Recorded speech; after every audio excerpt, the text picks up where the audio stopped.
Hi, നമുക്കിന്നൊരു street food ആയാലോ? Street food തട്ടുകട വിഭവങ്ങൾ ആർക്കും ഇഷ്ടമില്ലാത്തതല്ലേ?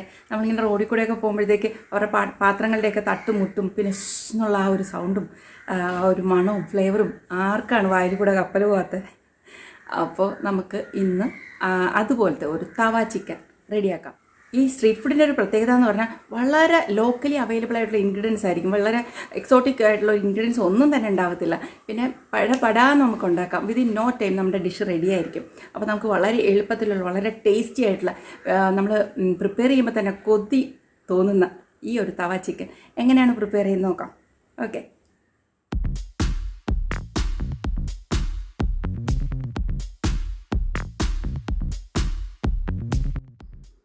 ഈ ഒരു ഡിഷിന് വേണ്ടിയിട്ട് ഞാനിവിടെ എടുത്തിരിക്കുന്നത് ഒരു 600 ഗ്രാം ചിക്കനാണ്. ഇത് വിത്ത് ബോണാണ്. ഇതിലേക്ക് 3 ടീസ്പൂൺ ജിഞ്ചർ ഗാർലിക്കിൻ്റെ പേസ്റ്റ് അല്ല, ക്രഷ് ചെയ്തത് കേട്ടോ. നല്ല ഫ്രഷായിട്ട് ക്രഷ് ചെയ്ത് റഫായിട്ട് ഇങ്ങനെ ക്രഷ് ചെയ്ത് ഇത്തിരി തൊലിയൊക്കെ കടന്നാലും ഒരു കുഴപ്പമില്ല. പിന്നെ വേണ്ടത് ഇതുപോലെ നല്ല പഴുത്തൊരു നാരങ്ങ, അതിൻ്റെ ഒരു പകുതി മതി. ഓക്കെ, അതിൻ്റെ ഫുൾ ജ്യൂസ് ഇതിലേക്ക് ഒഴിക്കാം.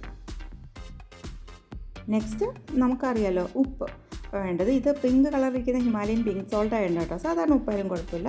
ആവശ്യത്തിന് ഉപ്പ് കൂടെ ഇട്ടിട്ട് ഇത് നന്നായിട്ട് അങ്ങ് മാരിനേറ്റ് ചെയ്ത് നമുക്ക് മാറ്റി വയ്ക്കാം. എത്രയേ ഉള്ളൂ കേട്ടോ മാരിനേഷൻ. ഇതൊരു 1 മണിക്കൂർ അവിടെ ഇരിക്കട്ടെ. നമുക്കിത് അടച്ച് മാറ്റി വയ്ക്കാം. നിങ്ങൾക്ക് ഓവർനൈറ്റ് വേണമെങ്കിലും ഇതിങ്ങനെ മാരിനേറ്റ് ചെയ്ത് വെക്കാം കേട്ടോ. പിന്നെ ഇത് തവ ചിക്കനാണല്ലോ, നമുക്ക് ഏറ്റവും അത്യാവശ്യമുള്ളത് ഒരു നല്ല ഇരുമ്പ് തവ. ഇത് കാസ്റ്റേണിൻ്റെ തവയാണ്. കാസ്റ്റേൺ തന്നെ വേണമെന്നൊന്നുമില്ല, നല്ല ചൂട് കട്ടിയുള്ള ഇരുമ്പ് തവയായാലും മതി, ചീനച്ചട്ടിയായാലും മതി. ഇതിലേക്ക് 2 ടീസ്പൂൺ നല്ല നെയ്യ് അതും ഇട്ടിട്ട് കുറച്ച് വെളിച്ചെണ്ണ കൂടെ ആഡ് ചെയ്യാം കേട്ടോ.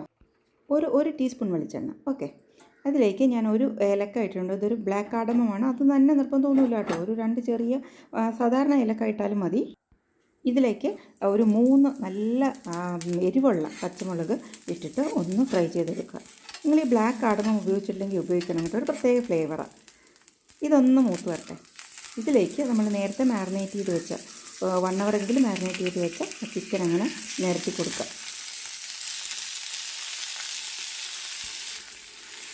ഇതാണ് ഞാൻ നേരത്തെ പറഞ്ഞ എന്നുള്ള സൗണ്ട്. രസമല്ല ഇത് കേൾക്കാം.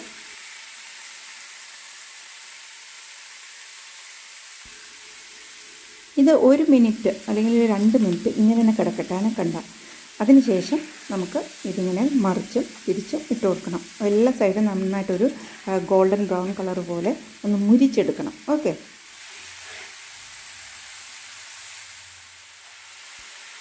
ഓരോ സൈഡും ഒരു 2-3 മിനിറ്റൊക്കെ വെച്ച് ഒരു മീഡിയം ഫ്ലെയിമിൽ വെക്കണേ. എപ്പോഴും ഹൈ ഫ്ലെയിമിൽ വെക്കരുത്, കരിഞ്ഞു പോകും. ഇതുപോലെ 2-3 പ്രാവശ്യമൊക്കെ അങ്ങോട്ടും ഇങ്ങോട്ടും ഒന്ന് മറിച്ച് ഒക്കെ ഇടുമ്പോഴേക്കും എല്ലാ സൈഡും ഒന്ന് നന്നായിട്ടത് ഇങ്ങനെ നല്ല ഒരു ചെറിയൊരു ബ്രൗൺ കളർ ഷെയ്ഡിൽ ഇങ്ങനെ വരും. നിങ്ങൾ ഈ തവ ചിക്കൻ ഉണ്ടാക്കുമ്പോൾ നിങ്ങൾ ആ കട്ട് ചെയ്ത് വാങ്ങിക്കുമ്പോൾ കുറച്ചുകൂടെ വലിയ പീസാക്കി കട്ട് ചെയ്ത് വാങ്ങിക്കണം കേട്ടോ. ഞാനിത് അയാളുടെ അടുത്ത് പറയുന്നതിന് മുമ്പ് അയാൾ ഇത്രയും ചെറിയൊരു പീസാക്കി കട്ട് ചെയ്ത്. തവ ചിക്കൻ കുറച്ചുകൂടെ വലിയ പീസാണ് നല്ലത്. ഈ തവ ചിക്കൻ പ്രിപ്പയർ ചെയ്യുമ്പോൾ നിങ്ങൾ മസ്റ്റായിട്ട് ശ്രദ്ധിക്കേണ്ട ഒരു കാര്യം, ഒന്നുകിൽ നിങ്ങൾ നല്ല ഇതുപോലെ ഒരു കാസ്റ്റ് അയൺ തവ എടുക്കുക, അല്ലെങ്കിൽ സാധാരണ ഒരു ഇരുമ്പിൻ്റെ ചീനച്ചട്ടി ആയാലും മതി. ഇതേപോലത്തെ നല്ല ചൂട് കട്ടിയുള്ള ഒരു ഇരുമ്പിൻ്റെ പാത്രം എടുക്കുക. എന്നാൽ മാത്രമേ ഈ ഒരു തവ ചിക്കൻ്റെ ആ ഒരു ഒറിജിനൽ, അതായത് ആ ഒരു സ്ട്രീറ്റ് സ്റ്റൈൽ തവ ചിക്കൻ്റെ ഒറിജിനൽ ടേസ്റ്റ് നമുക്ക് കിട്ടുള്ളൂ. ഒരു ഗതിയില്ലെങ്കിൽ മാത്രമേ നിങ്ങൾ നോൺ സ്റ്റിക്ക് എടുക്കാവുള്ളൂ കേട്ടോ. ഇപ്പോൾ ഏകദേശം എല്ലാ സൈഡും നന്നായിട്ടൊന്ന് മുരിഞ്ഞ് വന്നിട്ടുണ്ട്. ഇനി നമുക്ക് പൊടികൾ ആഡ് ചെയ്യാം. അതിന് മുന്നായിട്ട് നമ്മൾ ലോ ഫ്ലെയിമിലാക്കണം. ഇതിലേക്ക് ഞാൻ ആഡ് ചെയ്തത് 1 ടേബിൾ സ്പൂൺ, ഒരു വലിയ സ്പൂൺ കാശ്മീരി ചില്ലി പൗഡറാണ്. അതേപോലെ തന്നെ 1 ടേബിൾ സ്പൂൺ മല്ലിപ്പൊടി, നല്ല ഫ്രഷായിട്ട് പൊടിച്ച മല്ലിപ്പൊടി ആഡ് ചെയ്തിട്ടുണ്ട്. ഇനി അതിലേക്കൊരു 1/4 ടീസ്പൂൺ മഞ്ഞൾപ്പൊടി, വളരെ കുറച്ച് മതി കേട്ടോ. മഞ്ഞൾപ്പൊടി ആ ഒരു കളറൊക്കെ കിട്ടാൻ വേണ്ടിയിട്ടാണ്. ഇനി ഞാൻ ആഡ് ചെയ്യുന്നത് കുറച്ച് ഗരം മസാല കേട്ടോ. വീട്ടിൽ തന്നെ പൊടിച്ച ഗരം മസാലയാണ്. ഗരം മസാല 1 ടീസ്പൂൺ മതി കേട്ടോ, അത് കൂടി പോകണ്ട. ഇതെല്ലാം ഇട്ടിട്ട് ലോ ഫ്ലെയിമിലാണ്, അതെപ്പോഴും ശ്രദ്ധിക്കുക, പൊടി കരിഞ്ഞു പോകരുത്. ഇതുപോലെ നന്നായി മിക്സ് ചെയ്തെടുക്കുക. ഒരു 1 to 2 മിനിറ്റ്സ് ഒക്കെ മതിയാവും. ഇതെല്ലാം ഈ ചിക്കനിലേക്ക് നന്നായിട്ട് കോട്ട് ചെയ്ത് പിടിക്കണം. ഇതിലേക്ക് ഒരു വലിയ സവാള, അത് നല്ല ഫൈനായിട്ട് ചോപ്പ് ചെയ്തതും, അതേപോലെ തന്നെ നല്ല പഴുത്ത ഒരു വലിയ തക്കാളിക്ക, ചെറുതാണെങ്കിൽ 2 ടൊമാറ്റോ എടുത്തോട്ടോ. നമ്മുടെ തട്ടുകടക്കാർ കണ്ടിട്ടില്ലേ, ഇതൊക്കെ ഇങ്ങനെ അലക്ഷ്യമായിട്ട് വാരി വിതറുക, എന്നിട്ട് ഇങ്ങനെ നല്ലതായിട്ട് തട്ടി പൊത്തിയൊക്കെ വെച്ചിട്ട് 1 മിനിറ്റ് കഴിയുമ്പം ഇതൊക്കെ നന്നായിട്ടങ്ങ് മിക്സ് ചെയ്ത് കൊടുക്കാം. സംഭവം കഴിഞ്ഞിട്ട് ഇത്ര ഇൻഗ്രീഡിയൻസേ ഉള്ളൂ. സാധാരണ ഒരു ചിക്കനൊക്കെ വയ്ക്കുമ്പം എന്തുമാത്രം ഇൻഗ്രീഡിയൻസും വഴറ്റലുമൊക്കെ, ഇതൊന്നുമില്ല. ഇത് നന്നായിട്ടങ്ങ് മിക്സ് ചെയ്ത് കിട്ടാൻ വേണ്ടി നമുക്ക് 2 തവിയൊക്കെ ഉപയോഗിക്കാം, 2 ചട്ടുകമൊക്കെ ഉപയോഗിച്ച് നന്നായിട്ട് അങ്ങോട്ട് മിക്സ് ചെയ്ത് എടുക്കാം. ഇപ്പം തന്നെ കാണാനൊക്കെ നല്ല ഭംഗിയല്ലേ? ഇതല്ല കേട്ടോ, ഈ കളറൊക്കെ അങ്ങ് മാറും. ഇത് കുറച്ചുകൂടെ അങ്ങ് റോസ്റ്റായി വരുമ്പോഴേക്കും നല്ലൊരു ഡാർക്ക് ഒരു ബ്രൗൺ ഷെയ്ഡിലേക്ക് മാറും. പിന്നെ നിങ്ങൾക്ക് ഇഷ്ടമുള്ള, നിങ്ങളുടെ ഇഷ്ടം അനുസരിച്ച് ധാരാളം കറിവേപ്പില ആഡ് ചെയ്തു കേട്ടോ. അതിനൊന്നും ഒരു പിശുക്കും വിചാരിക്കേണ്ട.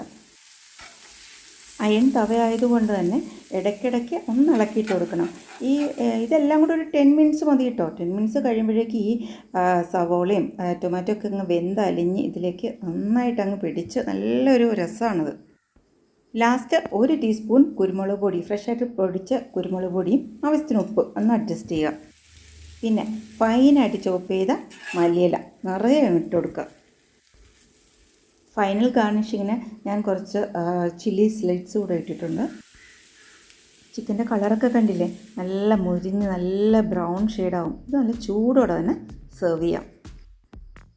അപ്പോൾ കണ്ടല്ലോ, ഞാൻ പറഞ്ഞ സത്യമല്ലേ? അത് ഇൻഗ്രീഡിയൻസ് ഒന്നും തന്നെ ഇല്ല, വളരെ എളുപ്പമാണ് ഉണ്ടാക്കാൻ. എല്ലാം കൂടെ ഒരു ½ ആൻ അവർ മതി കേട്ടോ.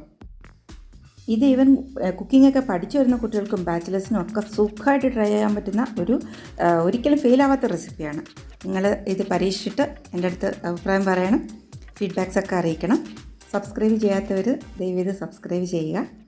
ഓക്കെ, നമുക്ക് ഇതുപോലെ മറ്റൊരു ഇൻട്രസ്റ്റിംഗ് വീഡിയോ ആയിട്ട് നമുക്ക് വീണ്ടും കാണാം. അതുവരയ്ക്കും ബൈ ബൈ.